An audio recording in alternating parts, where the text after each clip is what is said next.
I'm Erica Howdeshell. I'm the telemedicine coordinator at Phelps Health. And today we're going to talk about telehealth using Zoom. I've put more information in this than just utilizing Zoom. If you have any specific questions, feel free to jump in at any time. That way I can make sure that I help you in the areas that you truly need help with.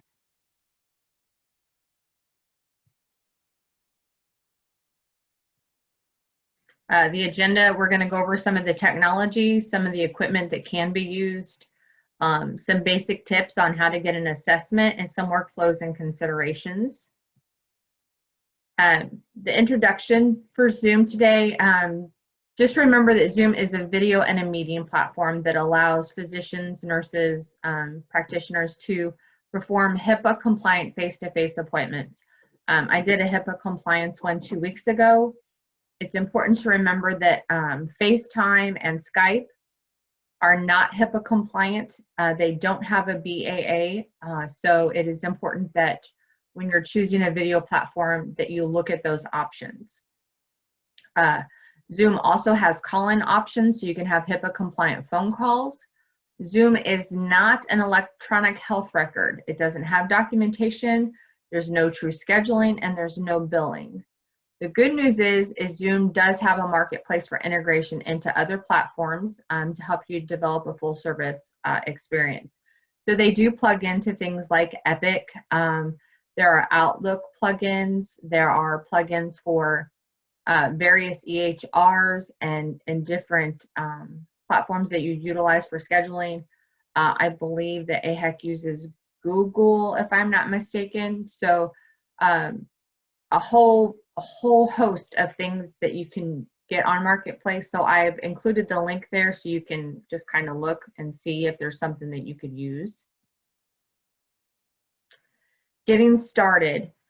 Do not do telemedicine visits utilizing a free account.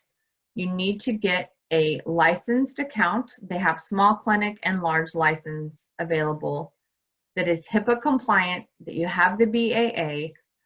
I've included the link for the healthcare version of Zoom that basically has all of the things that you would need for doing telemedicine.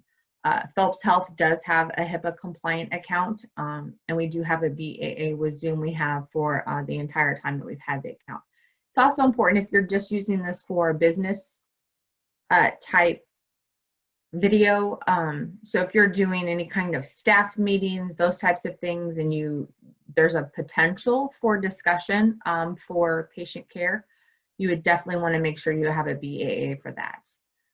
The next step after creating your account, whichever type you decide to buy, the small or large, or if you're part of an organization, they'll give you a license.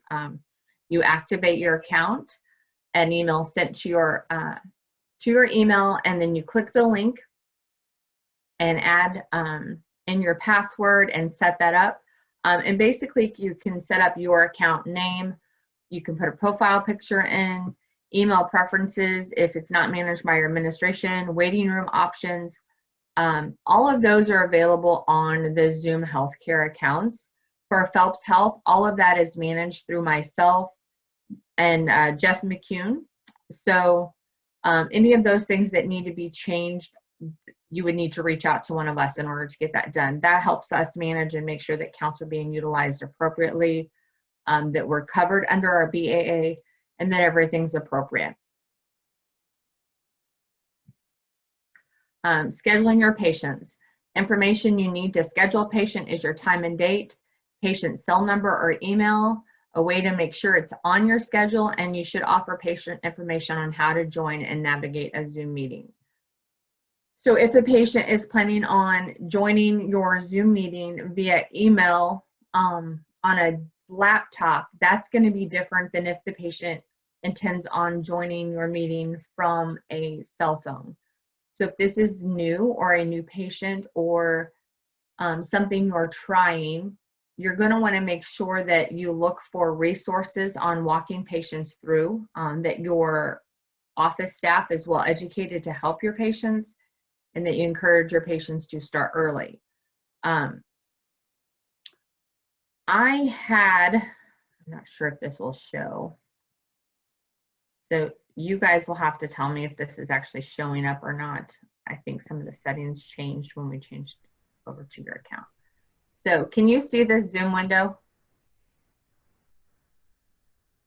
Not necessarily, no. We still see your slides and not the presenter view. Now that's, and you are a co-host.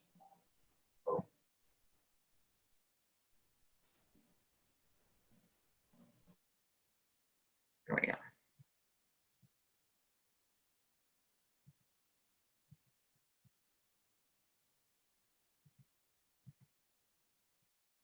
It popped up there and we can Do you see see it. that Zoom? Do we see the Zoom page? Yes. Okay, so I just wanted to make sure everybody could see this. So after you get your account, you're gonna find your profile here. This is just a free account I set up, so that way I could kind of walk everybody through. There's where your name is. This is how you'll change your picture. You can put your credentials, job title, company name, all of that in there if you wish. With license account, you can go in and change your personal meeting ID. You can change your email. You can see what kind of account your organization is giving you here by the license type. You see this is a basic account because it's just a free account that I set up. I just wanted to kind of show you the different things that are here. This is where you can change your password, turn on or off two-factor authentication. I recommend you do two-factor authentication if you're opening this for yourself and you're not using a large organization who probably already has some security measures intact, but that is important when you're scheduling meetings. Let's see if this one shows up. Does that Zoom window show up? Yes. Okay, so when you schedule a meeting, you can download the little chat client. I'm sure that most of us have that are at Phelps Health. Most of us already have this little Zoom on our Windows desktop, and you'll click on that and log in.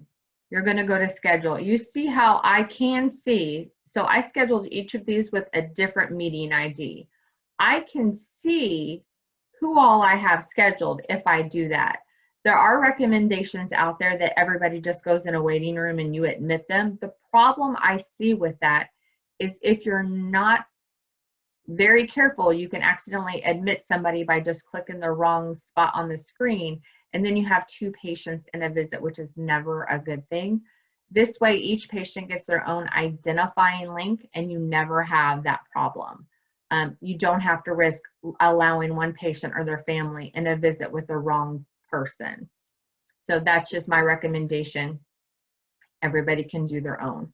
So here you would do the topic. This is where you'd put patient name. You know, you might put the patient name or something that helps you identify the patient, the date, the time the visit's supposed to start, and then you can do your duration. It always starts with 1 hour, but you can click this up to 0 hours and do 30 minutes. Make sure that your time zone is right, because if your time zone's not right, all your meetings are going to be off. You can get an automatically generated or a personal ID. I recommend a waiting room, but I also recommend a passcode. We're doing patient care in these videos. It's very important that we make sure it is absolutely as secure as possible. We don't want anybody somehow finding a way to hack into this and showing a video that's not appropriate, or no telling what they do out there anymore. So you have those options, and then down here you'll see the advanced tab, and this is where you can make some enable join before host. Well, you want to turn that off if you're wanting them to go to the waiting room. Mute participants upon entry. I recommend turning this off if you're doing telemedicine. The reason for that being is a lot of your patients will come in muted and never be able to figure out how to unmute themselves. It's much easier for them if they are not muted when they come in the room. There's the option to automatically record. And this is where I'm going to say I do not recommend recording any patient visits. The reason for that being is you don't record your patient visits in office. Therefore, it is not a good practice to record patient visits in the home. Unless you have, if you're with an organization, you need to get approval through the lawyers and the administration in order to do that. And then you'll need to make sure to look to see if there's any kind of caveats. I'm sure you would need signed permission. It's just not a good idea. Just don't do it. And then you would, of course, save that. Now, I have my Zoom set up to do an email. So you would need your patient's email to do this. In order to just invite them otherwise via a text message, you would need to copy the invite and send it via your EHR. Some EHRs have messaging systems in them, and you could copy the link and send it out that way. You could copy the link and text it from your phone to theirs, or an organizational identified device. I recommend doing email.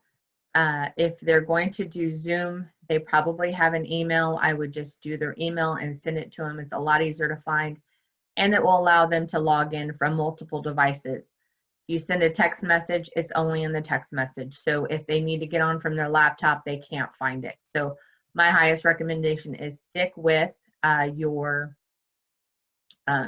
emails and allow them to decide what platform they want to log in through. This plugin is available on the Zoom website. It works for regular meetings the same as it does your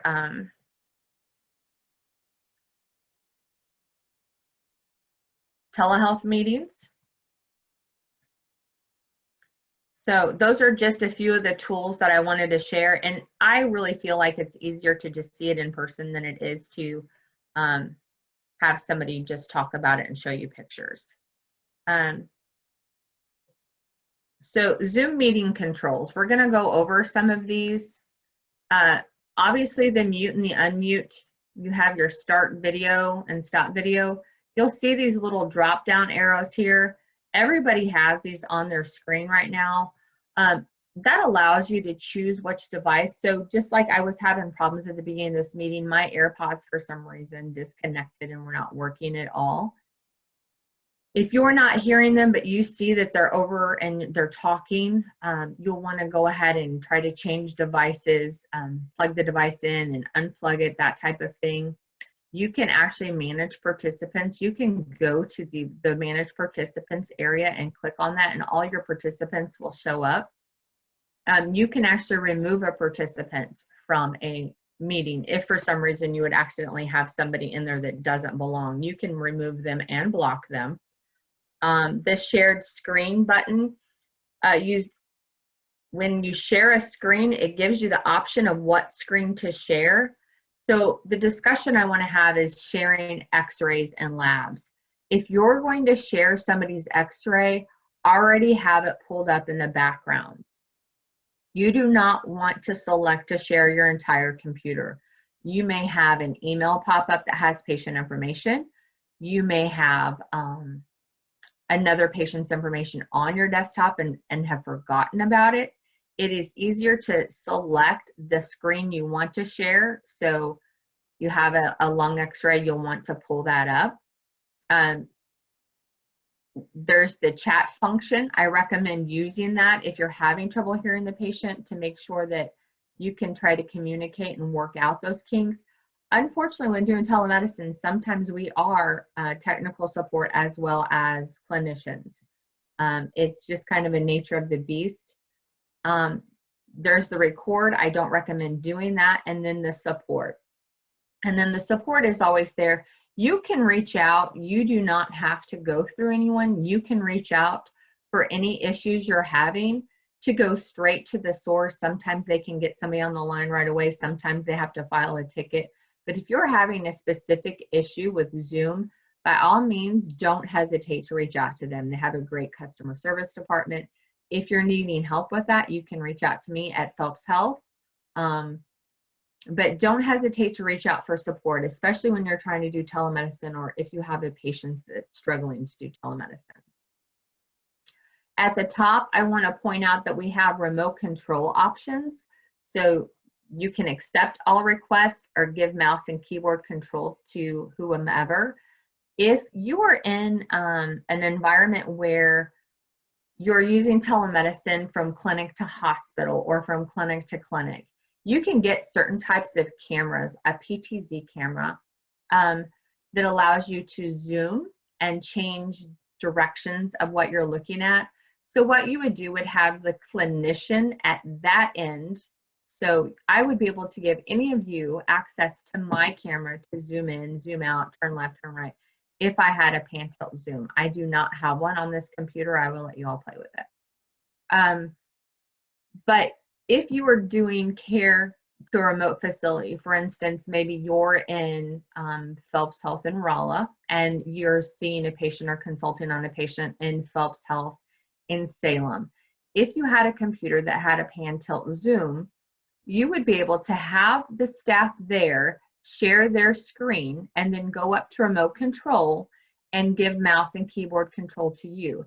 At that point, you could pull up things in the ER on their EHR on their screen. You could change settings on their computer, but you could also control their camera, which it allows you to zoom in on a wound and set it just the way you want to see it.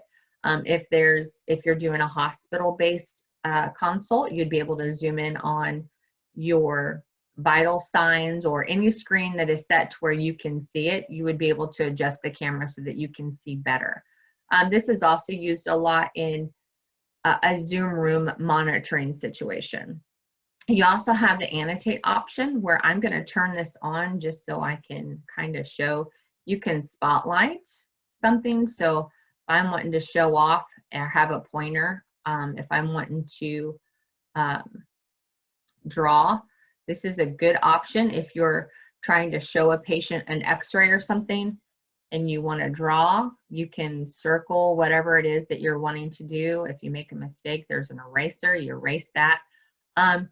So the annotate option is great when you're giving results, because telemedicine is really good to do just a follow-up on lab results or on x-rays, especially x-rays that don't require an immediate follow-up with you, but maybe you're waiting to get somebody into an orthopedic or something of that sort. So that's just a broad overview. And don't be afraid to just log into your Zoom and set up a meeting and go in there and play with the controls, because that is really the easiest way to learn things.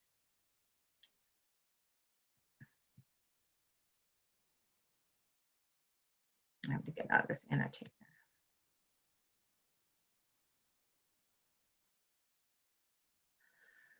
So that brings us to equipment. To do telemedicine with Zoom or any other video platform, you have to have a webcam of some sort, a smart device on your laptop, on your tablet, on your desktop. We use the Logitech. A lot of people have laptops, but when you're setting a patient up for telemedicine, it is important to let them know that they are going to need this equipment. Speakers or headphones, you have to have a way to hear the patient. On your desktop computers, I'm sure a lot of people have found out that desktop computers do not have great speakers unless you get a plug and play type of item, such as a set of headphones or speakers on the actual desktop. A microphone, they can't hear you and you won't be able to hear them if they don't have a microphone and you don't have a microphone. I recommend when using Zoom, because it is kind of difficult to navigate. You can navigate the windows, but a lot of people prefer the dual monitors where you can have the patient on one screen and you can be on the other screen typing and doing your charting. It can be done with a single monitor. You just have to minimize, but it's hard to see, especially if you're trying to assess something in the process. And remote monitoring equipment. There are many versions of Bluetooth, blood pressure cuffs. They've got the diabetic equipment now that they scan with their phones. There's many different avenues of remote monitoring equipment. So it depends on what you're following this patient for. If you're in a specialty such as cardiology or pulmonology, you might request that something be placed depending on what facility you're with and what the patient qualifies for. I know there's a lot of care management type things that utilize remote monitoring equipment. Webcams, this is just the one we use at Phelps Health, or one like we use at Phelps Health. I recommend this one. It has the speaker built into it. So if they have a webcam, you know they have a speaker. It works well. It does have a Zoom. It's got a good platform for adjusting your video quality, which is important. And this is great for just a desktop. It can hook into a laptop, but you have to make sure that you're choosing the right webcam if you've got two cameras on your computer. The pan tilt zoom camera, that's the top one. That's what I discussed about utilizing if you're doing, you know, like clinic to clinic, clinic to hospital. Having a pan tilt zoom camera is pretty important because it allows the clinician doing the distant evaluation a little more control, because if you're trying to tell somebody how to move a camera, it can get pretty hairy pretty quick. Consider a digital stethoscope if you're doing facility care. So if you're doing facility care, for instance, to a nursing home, there are Bluetooth stethoscopes that can be utilized, so you can actually hear the patient's heart and lungs for evaluation, just as if you were in person. You can hear bowel sounds. You would need somebody on the other end to help navigate that. Some patients are capable, some are not. Definitely something to consider if you're doing like ER monitoring or you're doing ICU monitoring. Zoom is used in many different types of facility. There's a ton of information out there about that. Disclaimer, I want to make sure that I say this out loud. Telehealth is not meant to replace in-person care, but it can be an adjunct to in-person care.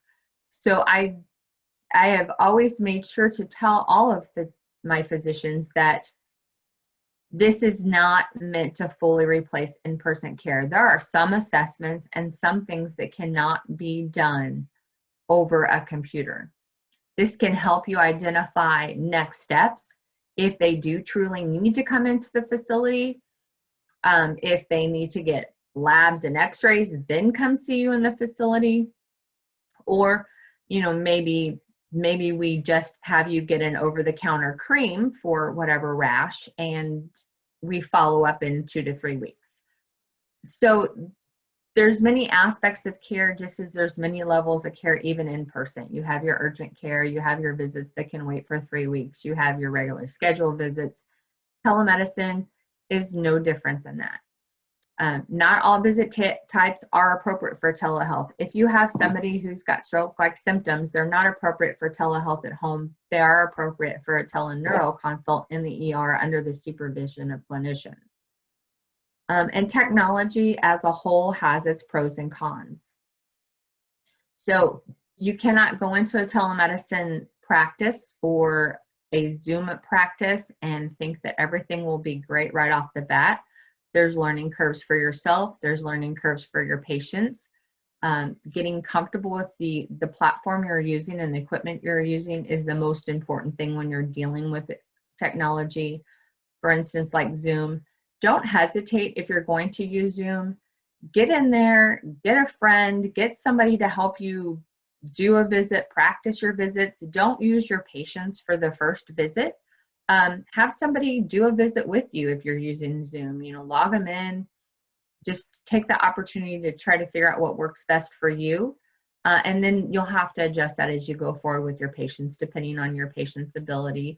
Just like you would in person, you adjust your visits based on your patient's ability to understand. So it's just a different way to deliver medicine, but not a replacement for any type of medicine. Visits that are appropriate for telemedicine or telehealth, follow-up visits. So if you've already seen them in office, you had them go get labs, you know, maybe they came in for their yearly exam and then forgot to get their labs before they ate, before they got their labs. That would never happen. Just schedule a telemedicine follow-up. If they have the equipment and they're available to do it, that's perfectly okay. Unless there's something urgent, you know, if it doesn't require a significant assessment, you can just do a follow-up visit. Medication management, somebody that just does routine visits for medication, unless there's something significant that you feel you cannot assess over the computer, that's a perfect way to utilize telemedicine. Chronic disease management. There are a lot of programs at various facilities that utilize telemedicine for chronic disease management, especially from your larger hospitals or the facilities that have a significant amount of specialists who are monitoring people who are an hour, 2 hours away, who have significant COPD or significant congestive heart failure, those significant diabetes. Those things can be monitored because they place home monitoring equipment, and then some have even placed emergency respiratory kits in the home. And when I say that, it's something like, you know, extra nebulizer medications for when there's a severe exacerbation and that type of thing. So they would see the patient, see the vitals, have a family member help assess, and then prescribe, you know, get your box out, and we're going to initiate this for 3 days, and then I'm going to call you back and we're going to do another telemedicine visit, or I want you to come in the clinic on this day. Lifestyle coaching, flu, cold, and allergy, those are great things to do over a computer. New parent questions, minor urgent care, mental health issues, general health issues, pediatric fever or advice. Smoking cessation is another big one for telemedicine. Rashes and other skin problems, sports injuries, and some back pain are recommended for, and these are just a few. You're going to find what works best for you. That is the most important thing, is a physician should never do a visit they don't feel comfortable doing. They should do things that they are comfortable doing, that they would feel comfortable doing over the phone. The video platform of Zoom takes it one step further than a phone.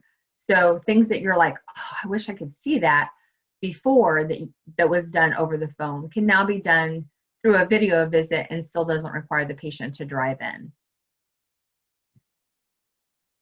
Assessment considerations, always, always, always use the tools the patient has. Glucometers, pulse oximeters, thermometers, blood pressure cuffs, a flashlight, family members are a big one. Do they have home health? If you've ordered home health for a patient, I know that Phelps Health Home Health does have in-home monitoring equipment. They have telehealth over there that does blood pressure, pulse oximeter, and weight, and sends it in. So do you have those trends? Does that patient have that monitoring device?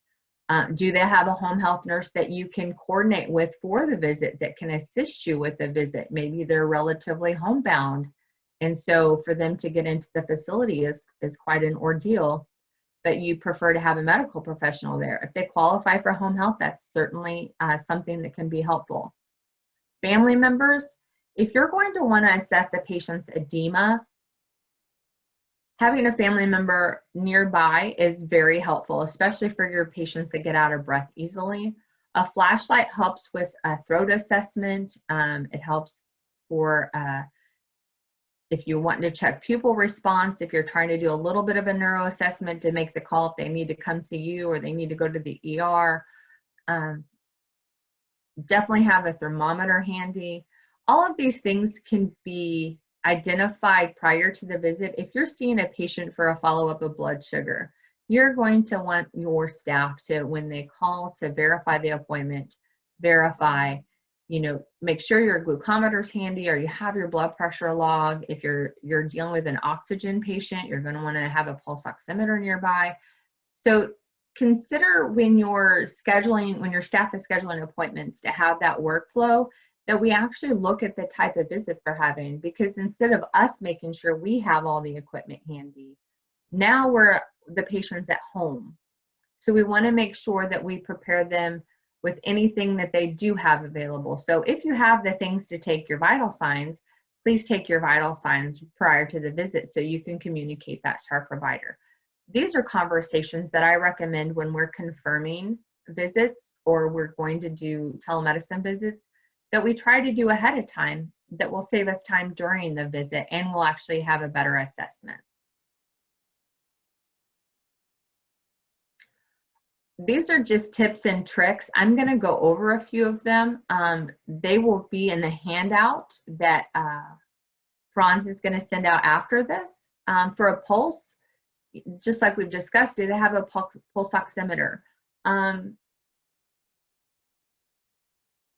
Walk the patient or the family member through various ways to do this. So, you know, if the patient is able to take their fingers and place below the thumb and feel their heart rate, then they can count out loud every time they feel a heartbeat.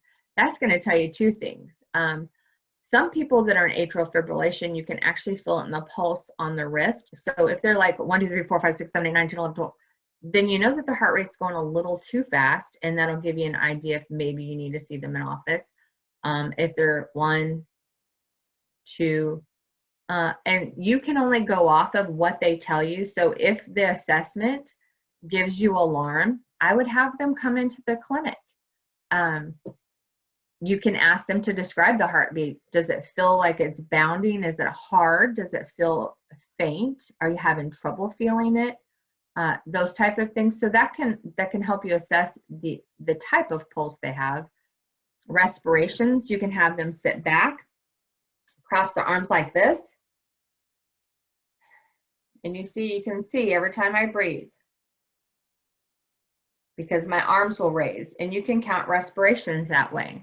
If you're trying to check their lungs and you don't have a stethoscope, have the patient breathe in and hold it and push out really hard, and always demonstrate this and then ask them to do it, because if you do it, then they see exactly what it is you want them to do. So you're gonna have them take in a deep breath and then 2 deep breaths and breathe out normal. You would be surprised how many wheezes, coughs, congestion, that type of thing that you can actually get out. And when they hold their breath, then they get short of breath. If you're concerned about their walk tolerance, you can actually ask them to go walk and come back. You'll see them get all out of breath. Temperature, of course, a thermometer. If there's a family member nearby, you can ask them to place their hand on the chest and just tell you if they feel like they're hot. Now that is not an actual temperature, but you would chart that. You know, the patient family member says patient feels cold and clammy to touch. You didn't feel them, so just make sure you put who told you that. But it does give you an idea. It's not perfect, but oh, I don't know what happened to that screen. I apologize. I have the wrong one shared. Let's get to where we need to be here. I am so sorry. We will.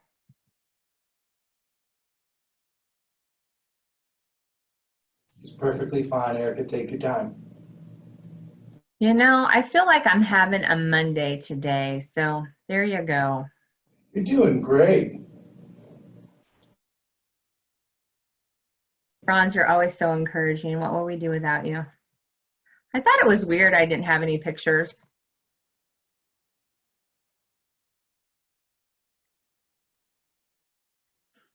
See, I have these nice pictures that nobody got to see. All right, so we're going to go on to eyes. Ask the patient to remove their eyewear. Obviously, you can't see much with my glasses on and the light shining off of them. Ask them to lean forward towards your camera. Look straight at the camera, move their eyes back and forth. You can kind of see how they're moving. You're going to be able to identify stigmatisms or anything growing on the side of the eye. I don't have one, but periodically I get a lump on the side of my eye. I was hoping I would have it for today so that way everybody could see it. Have them look up and down, check the mobility. You can have them lean in and lower their eyelids and look up so you can see. I can't see my video right now, so I can't tell you if that worked or not. That did work. Sinuses, you can have them palpate for you, you know, have them take and tap, you know, have them tell you what's tender, what's not.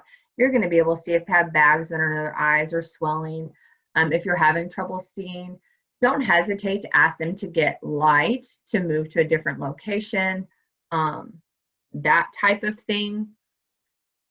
Use what you have. Get creative. I have a background in home health. I can't tell you the number of times I did not have all the fancy stuff in the home, but we needed to figure things out. And so you just have to just roll with it. So we have all been there. We did not have all the fancy gadgets when the medical field started. So telemedicine kind of takes us back to actually depending on the patient a little more, which you have to know your patients. Some patients you know are a little extra and some are not. So I have a little bit of apprehension about the rules that you don't have to do the first visit. You can do it via telemedicine, but even via telemedicine, if you do enough visits with somebody, you're going to be able to identify which patients you can fully trust and which patients you have to kind of watch the body language, but you should always be watching body language. Ears and neck, you can tell a lot because the patient's going to tell you, how does this feel? What do you feel when you pull your ears up and down? Do you feel fluid messing around in there? Are you getting pain? Have them put their hands on their neck, you know, back here, and just downward motion, just like you would. I don't know how many times I've been to the doctor, somebody's done that, you know, and they checked and they felt around and have them just, and you show them, you know, do you feel, is anything tender? Is anything swollen? Does anything feel enlarged? If they say they feel like something's enlarged, then you may have them come into the clinic so you can feel it yourself and evaluate that. But it's at least a start so you can determine if you really feel like they need to come in. Mouth and throat, I am not going to do this for you guys, but in general, you can have them lean forward, have them open their mouth. This is where it's really good to have somebody that's there to help them. You know, these little flashlights are not expensive. If you're doing a physical assessment via telemedicine, them having a flashlight may come in handy in more ways than you know, because not everybody has good lighting. So I would certainly, as part of my information for the patient, have, if you have a flashlight, have it nearby. Ask them to stick their tongue out. You can ask them to move their tongue side to side. You can do a GI assessment. People are always like, well, how do you do a GI assessment? You don't realize how many things you actually just ask a patient and make determinations via that. You do feel around. If you have a patient that's having pain in their abdomen, of course, that is a concern. This is not a one-stop shop. These are things to kind of give you an idea, and then based on your knowledge and your education, you determine what next steps are for the patient. Do we think it's a virus and we're going to follow up in 3 days? Do we think that they need to go have imaging done? Each patient's different. You can have the patient point to the area it hurts, you know, like it hurts here, it hurts there, you know, I have diarrhea, I don't have diarrhea, this is what I've used. Ask the patient to stand up so you can visualize the area. It is okay to ask a patient to lift their shirt where you can see the abdomen and identify if there's anything protruding or looks inflamed. Some abdomens, it's hard to do that. You can ask them to place the camera where you can visualize them laying down. So if they have a place where they could set the camera where they can visualize their bed and have them lay down flat and take their 3 fingers and basically do the assessment you would normally do with your fingers and just tell you if it hurts when they press down and where it hurts when they press down. This isn't a perfect solution. But at the end of the day, when you press down, you might feel something, but more often than not, you're looking for the area that's tender, and they're going to tell you that anyway. And then, of course, you can have them press and release on the left and on the right lower abdomen, and just see if they report any rebound pain. I can't stress enough that these are not the perfect solution. This is not a one-size-fits-all. These are just ways to do a basic assessment, get an idea of where we're at, and then we can develop a plan of what is the next step. I get a lot of, well, you can't assess this, and you cannot assess everything via telemedicine. it is not possible unless they are in a clinic where you have somebody you trust that can do part of the physical assessment and relay it to you. So these are just tips and tricks. They are not all encompassing, just for the record. Neuro, things you can check and assess and document their effect, their appropriate responses or lack thereof. Ask them to get a pen and paper and to perform various neuro tests and then show you the results. You can do a stroke assessment via a computer to identify, you know, if somebody's having some issues and you're like, I'm not really sure, let's, you know, have them smile, stick their tongue out, raise their arms, all the things we've been taught. You can have them do that.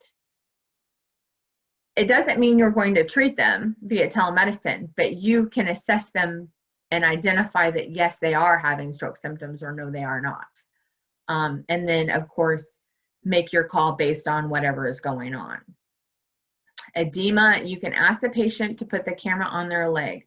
I recommend having them put the computer or the smartphone propped up on like a coffee table or a footstool, having them pop their leg up there and pull down their sock, because their sock a lot of times is going to tell you a whole lot about what's going on with that leg. How far in is that sock print indented, right? If they're not wearing socks, that's not helpful. You can also have them or a family member just take their thumb and press on the shin, and then you tell them when to release. So, you know, you can count to 5, whatever your normal time is, have them release, and then you can assess kind of how the edema looks. Skin, ask them to show any areas of concern they have on their skin. I cannot stress this enough that if they have a wound, you want to ask them to hold the camera still in a propped environment and then ask them to move themselves to show you the wound. It won't shake near as bad, and usually you can get a better picture of it.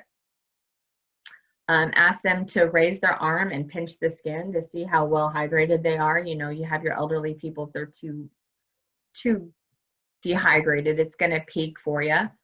Ask them to press their thumb near their chest. You know, you can see whether or not somebody's starting to get jaundice, you know, by pressing the certain areas. And if you're not sure you're seeing the color well, ask the patient to relocate to a better lit area. I cannot stress enough that telemedicine is not going to work if we don't work together with the patient. Most patients, unless they are severely disabled, can turn on another light, or can grab a flashlight, or can move to a different area. So don't hesitate to have your patients work with you. This modality of utilizing Zoom for telemedicine or telehealth is just as useful to them as it is you, and they want to get their best assessment without coming to the clinic for whatever reason. So ask them, can you move to an area that has better lighting? Your picture's going in and out. Can you move to an area in your home where maybe you get better internet service? Do you have a light you can turn on? Is there somebody that can help you with this assessment? You know, if we're having problems and they're severely homebound and we really need to do this visit via telemedicine, is there a day where you have somebody that comes in and helps you that might be able to help you with this assessment? Maybe we try to schedule with that. Those are certainly things to consider with telemedicine to make your time go well and to make their time go well and to get the best assessment possible.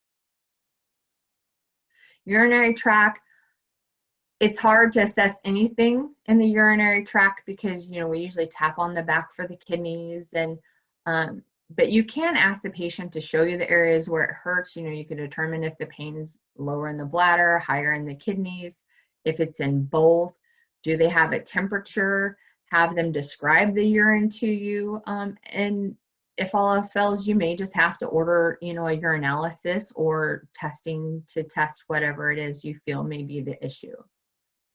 Musculoskeletal, there are restrictions to this, but there's a lot of things you can assess. So, you know, you have a patient, their issue is, I have neck pain. So, I mean, you're trying to determine, did they injure themselves?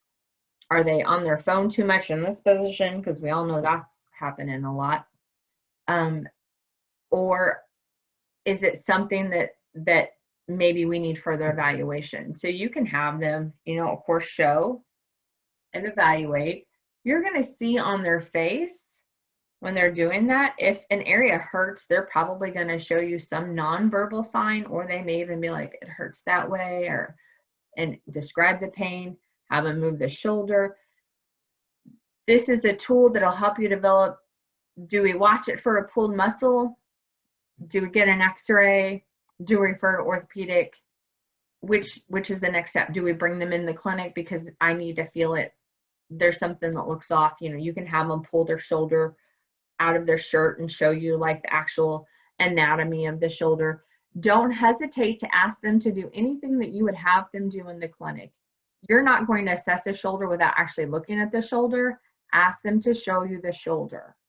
Ask them to show you the knee, the physical knee, not their knee in their pants.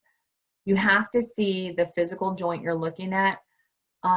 This is a medical visit. So if you're assessing anything musculoskeletal that you need to assess that you would bear, you would ask them to try to bear it with as much modesty as possible to show you the locations. You can kind of see, is there bruising, is there redness, is there swelling, those type of things. If you don't feel okay with doing it via video, maybe that it would be better if they had a gown and they could maintain their privacy. You can have that conversation with them. I prefer you to come in.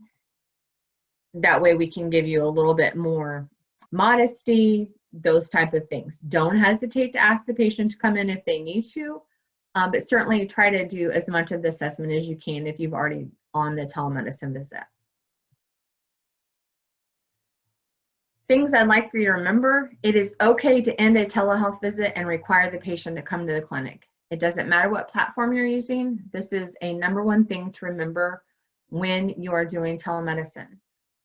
You can't do everything over Zoom as much as we would like to. We seem to try to do everything via Zoom with the pandemic, but it is not possible to do every assessment this way.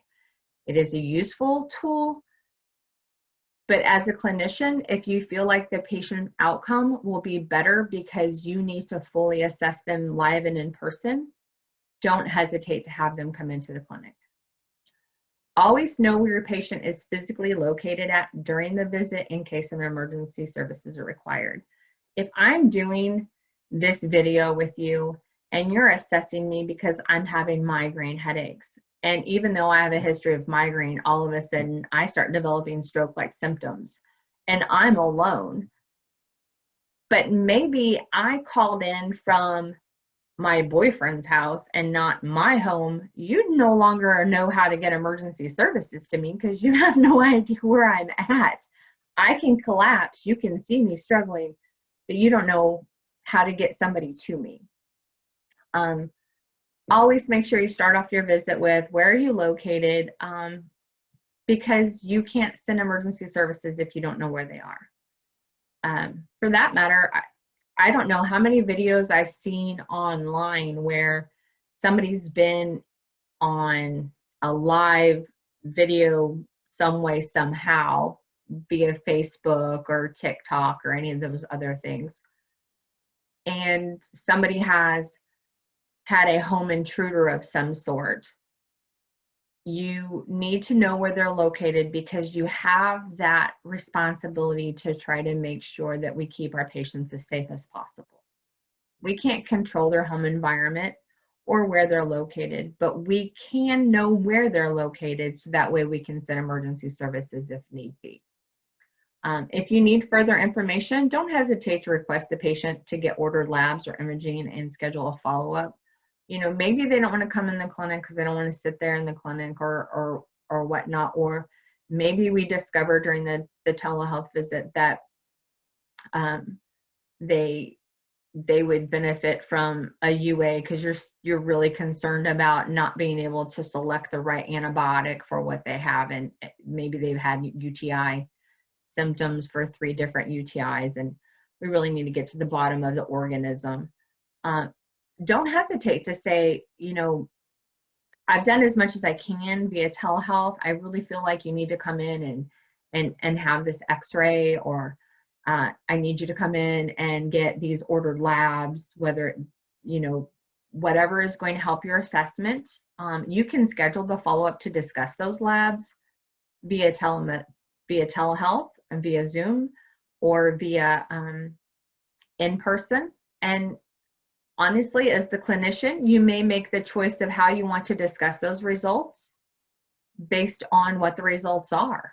So, maybe the repertoire is evaluate results and then ask the nurse to schedule them a telehealth follow-up, or see the results and have them come to the clinic. It just depends on what your preference is and what you're seeing. I am going to take this time to preface that I don't feel that we should lose that patient rapport via telehealth using any platform.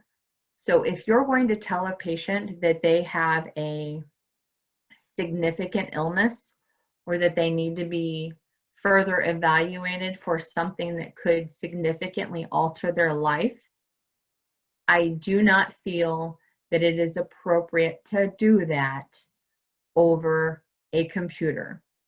If you have a patient that you suspect of having cancer or anything end of life, I cannot stress enough how much I recommend that the patient come into the clinic and that you ask them to bring a family member.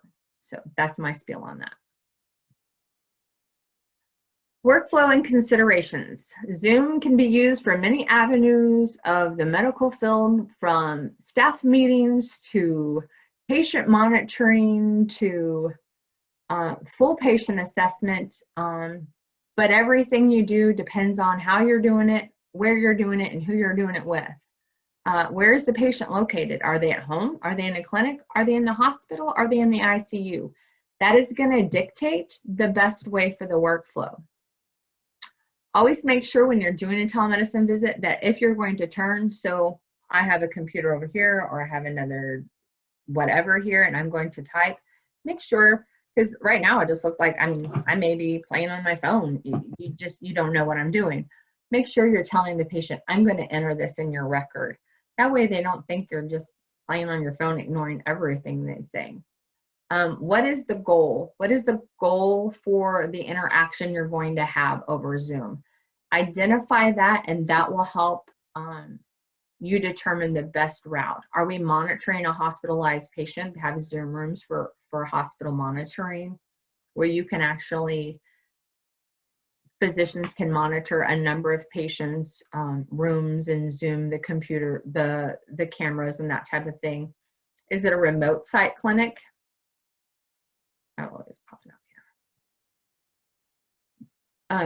here. If it's an assisted assessment, you're going to be able to do a lot more. So do obtain some Bluetooth items, so that makes your assessment a little more strong, so you can actually hear the heart rate. Are we doing it at the patient's home? What equipment does the patient have? Do they have portal access to send you photos? I highly recommend, if we are doing a wound assessment of any type, you have them take 3 or 4 photos in good light and send to you, and then you also assess it over the video screen to have them move the camera around.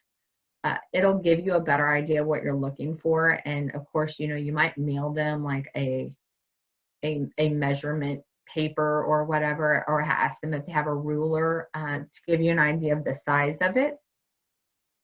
You can assess wounds. You have to get creative. What do they have? What do you have? Are you going in from an iPad? Because if you log in from an iPad, the controls for Zoom are different than if you log in from the desktop or a laptop. Make sure if you're going to use a device, it's not the first time you've ever used it. Make sure you get on Zoom and practice with it before you do a telemedicine visit utilizing that item. It makes things go a lot smoother, and all your downloads and updates and all of that insanity is done. Where will the visit schedule live? We discussed that documentation and scheduling does not live in Zoom. You're going to need to make sure that this falls within your workflow and that you stick to your schedule. One of the things I'm going to say is that I recommend if you're doing telemedicine, that you schedule that in blocks. So my telemedicine block is going to be the first visits of the day, the first visits after lunch, or from 3 to 5 at the end of the day. The reason I say that is because I cannot tell you how many times I've had clinicians tell me, I forget patients that are on telemedicine because I have patients that are roomed and I just go room to room. We have to make sure that we treat them with the same importance as the patient that came in the clinic. So if you're going to scatter them throughout your visits, make sure you have a way to keep up with who's online waiting for you. Make sure that we are checking in with them and letting them know that we have not forgotten them, that the physician is running behind for whatever reason, XYZ. And how will documentation take place? Are we going to integrate our Zoom platform with our current EHR, whether it be Epic or anything else? Are we going to use Zoom as an extra or a backup in case the telemedicine within Epic is not working? Is this just how we're doing this particular type of video visits? That will determine how you're going to do your documentation. That is one of the things I recommend practicing. If you only have one computer screen, get in a Zoom meeting, figure out how you're going to change your screen and change your picture and get your picture where you can see the patient. Are you just going to take notes and do your documentation later? Are you going to use a different device? You know, maybe I have a laptop and I have a desktop, so I'm going to use my laptop to evaluate and document, but I'm going to use my desktop to see the patient. Develop that workflow before you get in the visit with the patient. Don't be fumbling around. You can see how distracting it is if I start moving a bunch of stuff in my visit. Get set up before you do visits. It makes you look more professional, and it gives the patient a little more trust in that you know what you're doing on your end, and it just helps things flow a little better. I know we all got thrown into a huge conundrum for coronavirus, and we are working on workflows now because we had to do what we had to do in an emergency. And even though we are still in part of the pandemic, we have a little more what I call breathing room and planning room. So what did we do well? What do we need to do better? So if you have any struggles or needs, especially if you're a physician at Phelps Health, don't hesitate to reach out to me and let's figure out what we can do better. Patients. Not all patients are appropriate for telehealth. I'm going to say that again. Not all patients are appropriate for telehealth. Patients with severe anxiety, especially anxiety working with various platforms, are not a good fit. Their age and knowledge, their lighting and ability to follow instruction, and the noise level in the home. Things to look at. If they're not appropriate, have them come into facility. If we can't get connected, just ask them to come in. You can't keep trying to get them on. The area patient lives in weather issues, of course, during snowstorms and during severe weather. There are many areas that lose power. They also lose internet. Keep that in mind when trying to do visits. And for physician, we have the lighting, the professional background. You see behind me, I have 2 pictures and a bare wall. I highly recommend you don't have a busy area behind you. You make sure you don't have a board behind you that has other patients' information on it. I cannot tell you how many providers I've seen do that. A noise level, make sure your door is closed, make sure people know you're in a telemedicine visit, make sure they know that they have to keep it down outside your door. Your personal appearance, even if you're doing telehealth from home, don't show up in your pajamas. It's just not a good look. Make sure your hair's brushed, you're professional and appropriate. You're going to be on camera. Have them feel comfortable, that you're comfortable with the platform you're using, and that your scheduling maintains a flow where you do not forget about your internet patients, because they are just as important as the people in your clinic. Sorry, that went a little longer than I anticipated, but does anybody have any questions?